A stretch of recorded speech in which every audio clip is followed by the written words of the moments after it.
논란이 아주 전폭됐죠. 장영실에게 왜 그랬냐고 따지고 싶다. 뭐 유시민 작가 혼자 하는 주장은 아니에요. 장영실이 실록에 기록된 내용을 보면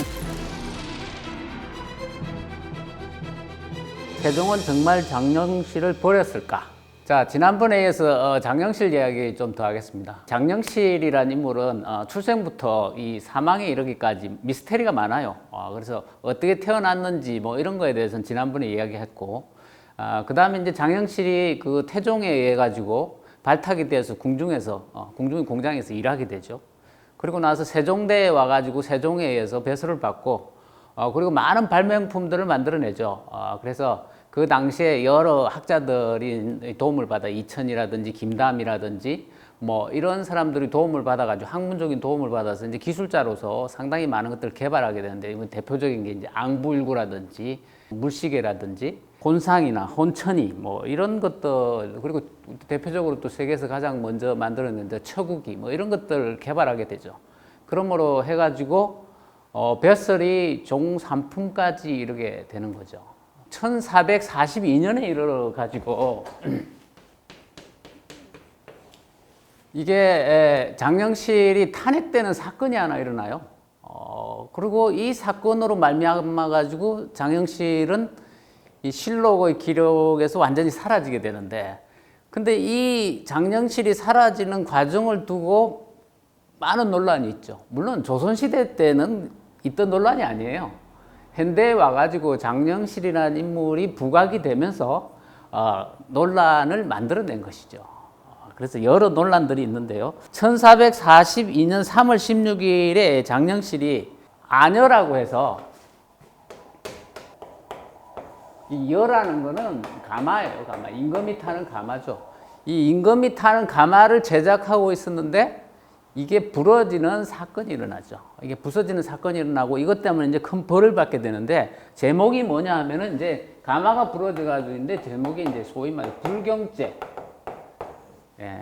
그래서 이 불경한 일을 저질렀다 이거죠. 그래서 불경죄로서 형벌을 받게 되는데요. 근데 이 사건 이후에 이 사건을 두고 이제 굉장히 많은 어떤 논란이 발생하게 되죠. 방송가에서 주로 이런 논란을 많이 일으켰어요. 뭐 작가들도 뭐 장영실이 뭐 당시에 양반들한테 시기를 받아가지고 그 음모에 의해 가지고 쫓겨났다. 뭐 이런 말을 하기도 하고, 장영실이 모종호였다는 일을 하고 있었는데 그걸 시키기 위해서 세종이 일부러 뭐 내쫓았다. 뭐 이런 또 얘기도 하기도 하고, 뭐 베리베리 어떤 논란이 많이 일어납니다. 그럼 몇몇 방송 프로그램에서 이제 이 문제가 이제 집중적으로 거론되면서 논란이 아주 전폭됐죠. 대표적인 그 방송에서 이 얘기가 한 3년 전쯤인가요? 그 알섭 신잡이라고 하는 프로그램이 있었죠. 거기에 그 유시민 작가가 출연해가지고 이제 이 문제에 대해서, 이때 장영실이 그 장 80대를 맞고 이제 퇴출이 됐는데, 이 퇴출을 놓고 이제 유시민 작가께서 뭐 이런 말들을 했어요. 보니까 장 80대를 맞고 아마 그때 장영실은 죽었을 거다.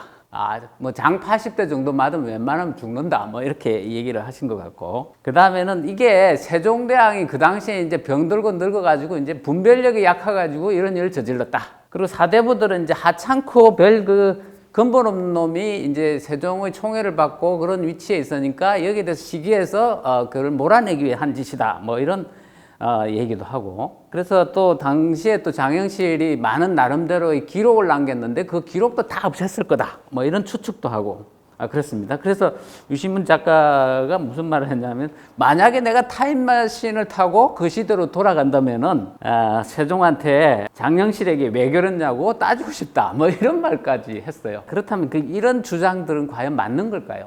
뭐 유시민 작가 혼자 하는 주장은 아니에요. 과거에부터 여러 책들에서도 어느 정도 있던 주장이에요. 뿐만 아니라 그 당시에 세종이 또 말하자면 뭐 쓸 만큼 쓸고 뭐 버린 거다. 뭐 이런 주장을 하는 사람도 있어요. 이런 주장들이 과연 맞는 걸까? 그래서 팩트 체크를 한번 해볼 필요가 있지 않은가 싶습니다. 첫 번째에 보면 당시 그 제작하던 안영, 즉 그 임금의 가마가 부서진 사건부터 한번 돌아가 보면요. 이 세종 24년 3월 16일에 일어난 사건인데, 자, 그 사건의 내용을 한번 보면 이래요. 세종실록 95권에 보면은 대호군 장영실이 안여를 감조하였는데 감독하고 만들었다 이 말이죠. 감조하였는데 견실하지 못하여 부러지고 허물어졌으므로 의금불에 내려 국문하게 하였다. 뭐 어떤 사람 그런 말을 해요. 야, 뭐 가마 하나 부러졌다고 그래가지고 종삼품이나 되는 배설아치를 그렇게 해가지고 의금부까지 끌고 가가지고 국문을 한다? 뭐 이게 있을 수 있는 일이냐? 뭐 이런 얘기를 해요. 근데 그건 조선시대의 법을 잘 몰라서 하는 얘기예요. 사실은 굉장히 중요한 잘못을 한 건 맞습니다. 그리고 또 4월 27일의 기록에 보면은 의금부에서 이렇게 아래입니다. 대우군 장영실이 안여를 감독하여 제조함에 삼가 견고하게 만들지 아니하고 부러지고 부서지게 하였으니 형률에 의거하면 곤장 100대를 쳐야 될 것이며 직장 임효동과 녹사 최원암도 안여를 감독하여 제조하면서 장식한 세가 또한 견고하지 아니했으며 대호군 조순생은 안여가 견고하지 않은 것을 보고 장영실에게 이르기를 반드시 부러지거나 부서지지는 않을 것이요 라고 하였으니 모두 형률에 의거하여 곤장 80개를 쳐야 합니다. 뭐 이렇게 됐죠. 성공 직장 임효동 그 아래쪽에 있는 거죠. 그러니까 장영실이 있고 장영실 아래 이제 밑에 기술자가 또 있죠. 그래서 그 밑에 기술자는 임효돈. 그 다음에 이제 녹사가 있어요. 그게 이제 말하자면 서기격인데, 녹사 최효남. 뭐 여기 장영실 밑에 있는 사람들이. 이 장영실 당시에 위치가 대호군이죠. 그리고 이제 이 장영실하고 같은 대호군인데, 장영실의 약간 그 서열상으로 위에 있는 사람이 있어요. 그 사람이 조순생이라는 사람. 조순생이라는 사람인데, 그 말하자면 이 조순생이라는 사람은 위에서 관리 감독하는 문사예요. 문관이고. 그 다음에는 기술 책임자는 장영실이에요. 그러니까 어떤 사고가 나고 잘못을 저지르게 되면 누가 제일 큰 책임을 지느냐 하면은 이 기술 책임자인 장영실이 지고, 그 다음에는 임효돈이나 최원암은 그보다 조금 더 적은 그런 행보를 받게 되죠. 그 다음 대호군은 관리감독자니까 장영실보다는 책임이 적죠. 그래서 말하자면 장영실한테 책임이 제일 큰 거죠. 이제 이렇게 돼 있는데, 그래서 보면 장영실은 100대, 나머지는 80대. 이게 이제 형률에 의거한 이게 법에 맞는 그런 거예요. 그런데 임금이 장영실에게는 2등급을 감행하고, 그리고 임효돈과 최원암은 1등급을 감행하고, 이 관리자인 조순생은 처벌하지 말라 이렇게 됐어요. 그래서 여기서 이제 논란거리가 생긴 거죠. 아니 조순생도 분명히 잘못이 있는데 얘는 처벌하지 않고 왜 장영실만 처벌하느냐 이렇게 이야기합니다. 대개 이 세종은 이런 어떤 행벌 사건을 접하고 나면은 과거의 모든 사건에서도 보면은 형률보다는 조금 가볍게 처벌을 했어요. 늘 이렇게 깎아줬단 말이죠. 이때도 분명히 깎아줬죠. 그런데 조선의 행벌 제도를 보면 5개가 있어요. 그래서 제일 한 게 태형이라고. 태형은 짧은 막대기로 때리는 거예요. 그게 태형이고, 그 다음에 장형이에요. 장형은 조금 더 긴 막대기예요. 장은 어떻게 생겼냐면 한 1m 15cm 정도의 그런 막대기죠. 그 다음에는 이 태형은 해초리예요. 그래서 좀 더 얇죠. 그래서 좀 더 약해요. 그러죠. 그래서 요게 있고, 그 다음에는 이제 도형이라 그래가지고 몇 년 행을 형무소에서 사는 거예요. 감옥에 사는 게 도형이에요. 그 다음에 유형이라 그래, 유배 가는 거죠. 그 다음에 맨 마지막에 사형이라 그래가지고 죽이는 거예요. 이 5가지 행벌 중에 2번째 행벌인 장행을 치는데, 요 장행은 60대부터 100대까지 이렇게 있어요. 그래서 100대에서 2개를 감했으니까 80대가 되는 거예요.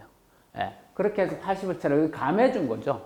그런데 이게 보면 이제 조선생도 당연히 처벌을 해야 되죠. 그런데 안 했단 말이에요. 그래가지고 이걸 가지고 사헌부에서 시비를 걸었어요. 사헌부에 5월 6일 날 기록해 보면 사헌부 집행 허사문이 아래기를 조순생과 박강이라는 이름이 조금 이따 나와요. 박강은 죄가 같은데 순생만이 홀로 죄를 면했으면 실로 옳지 못하다. 뭐 이렇게 얘기해요. 그런데 뭐 임금이, 즉 세종이 뭐라 그러냐면은 순생의 일은, 조순생의 일은 진실로 박강이라는 인물하고 다름을 그대들이 알지 못할 뿐, 내가 아는 게 따로 있다는 거예요. 그래서 조순생의 부분은 내가 니들보다 더 잘 알기 때문에 이 죄를 면해 준 것이다. 그러니까 말하지 마라. 세종 같은 경우는 판결을 할 때 굉장히 자세하게 알아보는 스타일이에요. 그렇기 때문에 세종은 이 조순생과 관련해서는 나름대로 자기가 알고 있는 일이 또 있기 때문에 그렇게 처리한 거니까 거기에 대해서는 말하지 말라 이렇게 된 거예요. 아까 그 유시민 작가 말대로 장영실에게 장행 80대를 행하게 한 게 세종이 판단력이 흐려져서 이런 결정을 내렸다는 게 과연 맞는가? 이런 내용이 있어요. 세종실록 24년 5월 3일에 보면은 박강, 이술로, 이하 그리고 장령, 임효돈, 최효남 이 6명을 불경죄로 다스리다 이렇게 나와요. 임금이 박강, 이술로, 이하, 장령실, 임효돈, 최효남의 죄를 가지고 황희에게 의논하게 하니 여러 사람이 말하기를 이 사람들의 죄는 불경에 관계되니 마땅히 직접 임명장이죠. 회수하고 곤장을 집행하여 장을 집행하여 그 나머지 사람들을 징계해야 될 것입니다. 하니까 그대로 따랐다. 그 세종이 특별하게 벌을 준 게 아니라 재상들의 의견을 다 취합해가지고 그렇게 지난번에 20대 감해가지고 80대 하기로 한 거 그대로 집행하라 이렇게 된 거예요. 그러니까 이 내용으로 보자면은 이 장영실에게 장 80대를 결정한 게 황희를 비롯한 조정 대신들이지 결코 세종이 아니죠. 여기 중요한 사실이 뭐냐면 앞부분에 나온 박강, 이순노, 이하라는 이 세 사람은 다른 사건으로 처벌을 받는데 함께 처벌받는 내용이 나와요. 근데 이 사람들 도대체 뭐 때문에 처벌받냐? 이 사람들도 불경죄거든요. 세종 24년 4월 25일 날의 기록이 나와요. 사헌부에서 박강, 이술로, 이하의 불경죄를 징계하기를 청하는데 신하의 죄는 불경한 것보다 더 큰 것이 없습니다. 조선의 법에 의해서 불경죄는 굉장히 큰 거예요. 우리가 일반적으로 가마 하나 부스러 줬는데 그걸 가지고 엄청나게 말이지 매를 갖다 80대나 때려? 이게 있을 수 있는 일이야? 매 80대는 불경죄에 비하면 굉장히 약한 죄예요. 무슨 내용 때문에 이 사람들이 이 불경죄를 저지른 게 됐냐면 박강, 이술로, 이하 등은 서로 잇따라 명령을 받아 이천에 있는 지금 경기도 이천이죠. 행궁을 감독 제조하였는데 기하를 듣고 구조물을 장식한 것이 대부분 견고하지 않았을 뿐더러 부서진 집의 기와를 적시 겉고서 고치지 않고 그냥 그대로 못을 쳐서 긴 처마를 꺾어 부러지게 하고는 진흙을 사용하여 부접하였으며 대거란의 안공, 안장을 만드는 그런 기술자죠. 안공으로 하여금 기와를 처마에 있게 하다가 그러니까 제대로 된 기술자를 안 썼다는 거예요. 하다가 뜻하지 않은 데에서 기와가 떨어졌으니 그런데 다행히 사고는 없었습니다. 그러니까 기와장이 떨어졌다는 거예요. 행궁에서 부실한 공사로 말미암아서 이걸로 인해서 죄를 받는데 그 죄로 인해 가지고 박강은 고신을 빼앗기고 이 박강은 관리자예요. 여기에 보면 대옥은 조순생하고 비슷한 관리자예요. 근데 이 사람은 임명장을 뺏겼어요. 말하자면 직을 박탈당했죠. 그 다음에 실제 이 업무를 담당하고 있는 기술 책임자, 이 기술 책임자 이순로는 어떻게 됐느냐? 이순로는 먼 지방으로 유배가 됐단 말이죠. 그러면 여기 보면 태장 그다음에 도가 있죠. 그 위에 유배행이죠. 그러니까 기와장 떨어진 걸로 해가지고 이 태형도 아니고 도형도 아니고 유배형을 당한 거예요. 유배형은 사형 바로 밑이에요. 그래서 이 이술로하고 이하란 두 인물은 기와장 잘못 이렇게 올린 것 때문에 유배형을 당하는 정도죠. 그런데 예를 들어 가지고 이 가마가 부서졌단 말이죠. 이게 지금 타기 전이에요. 사람이 다치진 않았어요. 시험 과정에서 그랬단 말이에요. 그런데 이게 만약에 임금이 타서 부러졌으면 어떻게 됐을까요? 거의 사형감이에요. 그러니까 실질적으로는 이때의 태형을 내린 것은 그다지 크게 처벌한 게 아니에요. 여기에 보면 행궁에 기와장 떨어져 가지고 이거 한 거는 유배형을 한 거에 비해서 엄청난 차이가 나는 거죠. 그런데 이걸 가지고 장 80대를 맞고 이때 죽었다. 근데 조선사의 기록에 장 80대 맞고 죽은 기록은 거의 없어요. 과한 추측이에요. 지나친 말이란 말이죠.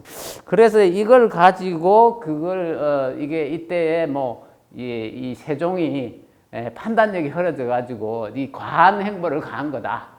이것 때문에 가서 내가 이 타임머신 타고 가면은 따지겠다 이런 거는 사실은 역사적으로 그 당시의 상황을 잘 못해서 생긴 과한 말이라는 거예요. 이런 말들이 사실은 우리가 이 방송 전파를 타고 너무나 이렇게 돌아다니기 때문에 이게 너무나 당연한 말로 여겨지고 그래서 세종이 뭔가 잘못한 것처럼 이렇게 생각하는데 전혀 이게 세종이 잘못한 내용이 아니라는 거예요. 그냥 그 당시에 법에 맞춰가지고 굉장히 공평하게 판단을 내린 거예요. 좋은 왕이라면 사실은 자기가 아끼는 사람이든 자기가 오랫동안 부리던 사람이든 잘못을 하면 똑같이 행보를 주는 게 맞아요.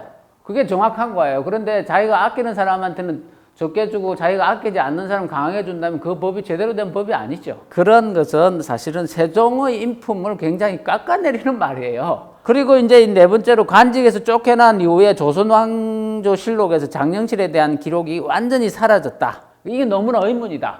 뭐 그렇게 장영실이 많은 일들을 했는데 왜 갑자기 사라졌느냐 뭐 이러잖아요. 근데 실록에는 그런 일이 너무나 흔한 일이에요. 관직에서 내쫓겨서 장영실이 당시에 나이가 60이 다 됐단 말이죠. 관직에 물러날 때 됐어요. 그리고 공장에 있기에는 나이도 너무 많아요. 그런데 그렇게 해가지고 물러났단 말이죠. 그 이후에 죽었을 수도 있고 안 그럴 수도 있죠. 그 다음에 또 귀향했을 수도 있죠. 어쨌든 간에 장영실이 실록에 기록된 내용을 보면 장영실이 무언가를 했을 때 그 결과에 대한 내용이 나오면서 거기에 함께 장영실이 나온 것이지 장영실의 모든 행적들이 실록에 기록되지 않는다는 거예요. 그렇기 때문에 사실은 이때 이후 쫓겨난 뒤에 장영실이 조선왕조실록에 다시 등장하지 않았다. 역사에서 완전히 자취를 감췄다. 그것은 그다지 이상한 일이 아니라는 거죠. 그런 측면에서 보자면은 이게 장영실의 퇴출에 대한 여러 의문이다라고 하는 부분 사실은 의문은 하나도 없어요. 장영실의 어떤 뭐 퇴출 그리고 죽음 그런 거에 대한 그 뭐 미스테리가 있다 이런 것은 사실은 어떤 의미에서는 하나의 어떤 추측이나 낭설에 불과한 것입니다. 실질적으로는 역사적 사실이 아니다 이렇게 말할 수 있어요.